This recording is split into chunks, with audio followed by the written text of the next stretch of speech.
Hello guys, time check is 12:03. So technically, birthday ni Mama dito sa Canada. Tama ba? Yeah. So, wait. Wait ako. So 12:03, May 31. So, May 31 pa lang dito. So, ngayon pa lang siya magsa-celebrate dito. So, dalawa yung birthday niya. Very ako emotional kasi ilang taon na hindi namin siya kasama na nagbe-birthday dito. So, last year, doon siya nag-birthday ng 66 siya. And, ngayon, 67. Last year, 2021. So, nung 65 yata siya, dito siya nag-celebrate ng birthday niya. That was 2021? Yeah, kasi umuwi siya ng June. Yeah. So, masaya naman ako na she's happy. Pupunta na sila sa Pulangi. And kakain na lang daw sila doon. So, Pulangi is the nearest city na may Jollibee, na may kainan, na maayos-ayos. So, 12 o'clock na ng gabi, may pasok pa ako tomorrow.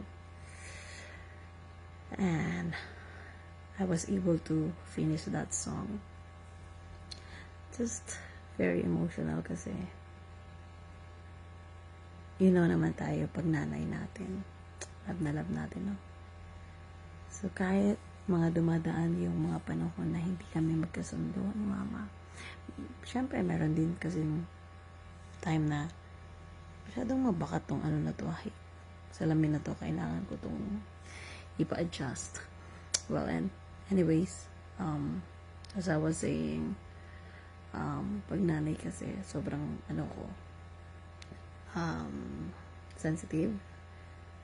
Kahit hindi kami ni Mama minsan magkasundo, pero yung love ko talaga sa kanya is sobra. And ako yung youngest. So, experience ko matulog kasama nanay ko. And ako yung hindi makatulog noon na hindi ko hinahawakan yung dibdib niya. Hanggang sa pinalo niya ako ng sapatos. Nostalgic. Hanggang mag-college. Magkatabi kami ng mama ko. Matulog. Nag-iwalay lang kami sa tulugan nung nag-decide na mag-abroad ako. So yeah, 2002, November 27, birthday ng anak. 2027 din, November 27 din ako ng 2002. Pumunta ng Taiwan. And that's the first night na hindi kami magkatabi ng mama ko. So, ever since, kasama siya sa plano sa buhay ko. Ever since, gusto ko siya laging mabless. Kasi naniniwala ako that when you bless your parents, the Lord will bless your life. Once na pinaiyak mo yung nanay mo, mahirap yun, guys. Basahin natin sa Bible.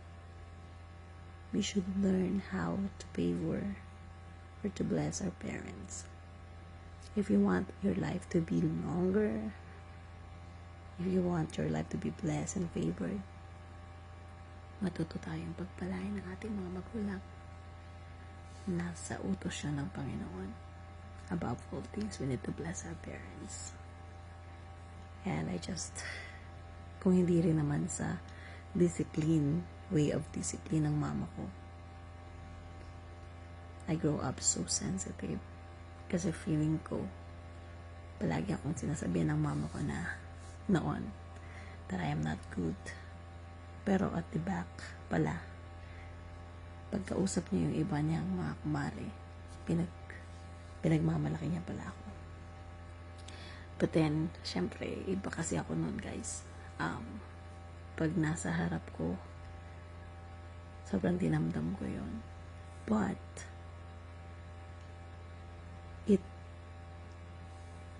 helped me. Kasi sa akin, nagpursige ako. The more na sinasabihan niya ako na hindi magaling, nagpursige ako. And there was this time na sabi ng mama ko noon na yung word na B-O-B-O, Sabi ko sa kanya, BO, bakit ka umakyat ng stage? So, nung graduation ko sa college, siya yung nagpapaganda. Ako yung naghuhugas pa ng kawali. Masyado siyang excited. Kaya guys, ano lang pala yun. Kapag nasa harap ka niya, iba yung sinasabi niya. Pero pag nakatalikod siya, proud na proud siya sa amin. I love you, Ma. Sabi ko nga kanina, before you love others, learn how to love yourself first. Look after yourself. Huwag masyado bigay ng bigay. This is the time that you will reap the blessing, the favor from God. Kung meron kang nabentang baboy, enjoy. Treat mo yun, mga anak, yung mga pamangkin ko. Treat mo sila inay-itay. Huwag na masyado mag-dwell sa mga grudges, sa mga galit. Forgive. Learn to forgive, Ma. Learn to bless people. Learn to bless people who curse you. Kasi that curse is not gonna pass through you. It is covered by the blood of God. Those curses, nagbabounce back yun sa taong nagsasabi nun sa'yo. You are covered by the blood of God. Always pray at night. Always entrust everything to God. Di man tayo nakakapunta ng church. We should have our personal relationship with Him. That at the end of the day, pag natulog tayo, kasi tulog na yung mag-ama ko, nagmumuni-muni pa ako dito mag-isa. We should say sorry for all the things that we've done for that whole day na nasaktan at hindi natin napis ang Panginoon. We should always surrender and say sorry at the end of the day. Kasi hindi natin alam kung tomorrow magigising pa tayo. Thank you, Lord, for the life of my mom. Thank you. I'm praying that you will bless her.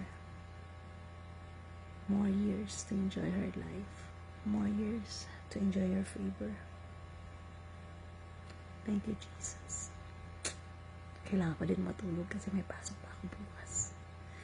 So, thank you guys. Maraming salamat po sa mga bumati sa nanay ko, sa patuloy po pong babati, and dun po sa mga natouch dun sa kanta ko. Minsan sa buhay natin, lahat tayo naging anak, and naging nanay na rin tayo. Hanggat meron pa po tayong mga magulang. Kasi nanay ko na lang meron ako. Mga kapatid ko, lolo't lolo ko. We should know, we should bless. Paramdam natin kung gaano natin sila kamahal. Kasi hindi natin alam kung hanggang kailan ang itatagal nila dito sa mundo. Never too late. Meron na po tayong communications ngayon. Nagsisisi nga ako na nung buhay pa yung tatay ko, may mga cellphone na pwede na mag-video call. Makikita na. Unlike nung si Papa nasa Saudi, nagsusulat lang kami, voice tape, side A, side B. Tapos ilang buwan pa makakarating sa kanya, tapos may reply din siya. Ay nako. Tapos, yung sulat ilang taon or ilang araw pa. Tapos pag may emergency, tatawag lang, di ba? So now the technology is giving us the easiest ways to communicate. Habang buhay pa ang ating mga parents, pahalagahan natin sila. Because until now, ang pagkawala ng tatay ko, nagbigay ng isang malaking impact at sakit.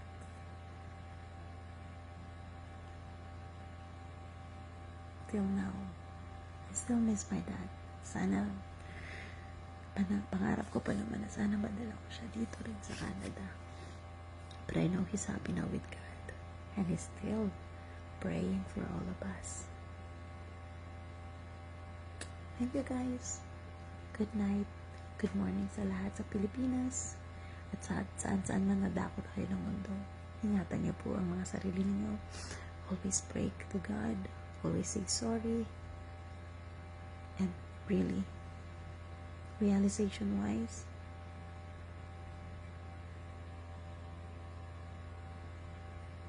yung favorite na kong quotation naman, ano man po yung magiging natin kung malulus naman natin ang soul. Makamtan man natin lahat ng kayamanan sa mundong ito. Meron at meron tayong kulang. At yun ay kung wala tayong relationship sa Panginoon. It's not gonna be enough. Thank you, Jesus. Lord, kayo yung blessed at grupanan namin. You're more than enough sa aming mga buhay. Thank you, God. Thank you, guys. Sorry, masyado ako naging madrama today. I love you, Mama. I love you, Kuya Dan, Ate Jet. I love you all. Mary Jean, Russell, Rachel Ann, Duan, Sis Kate. I love you, Kuya Dan. Mahal na mahal ko kayo. And sa aking mga mahal sa buhay, mga relatives, niece, nephews, ate, pinsan, kuya, tita, tito, na mga buhay pa. Mahal ko po kayo, ingat po kayo. God bless po. Riba clan, sa Tito clan, Ribano clan. Ingat po kayo, mahal na mahal ko po kayo. Di man po tayo lahat magkakausap. Maraming salamat po sa inyong mga panonood at pag-like at pag-comment sa videos. Mahal ko kayo, mga pinsan ko taga Sabang, pinsan ko sa Bonbon, mga pinsan ko na nasa Manila, and sa aking mga in-laws na sa Pampanga. Mag-iingat po kayo, mga kapatid ng asawa ko. Kayo po ipagpapala sa buhay ko, sa buhay namin. God bless po, ingat kayo, mahal na mahal ko po kayo lahat. God bless. Happy birthday ulit, Mama. I love you more.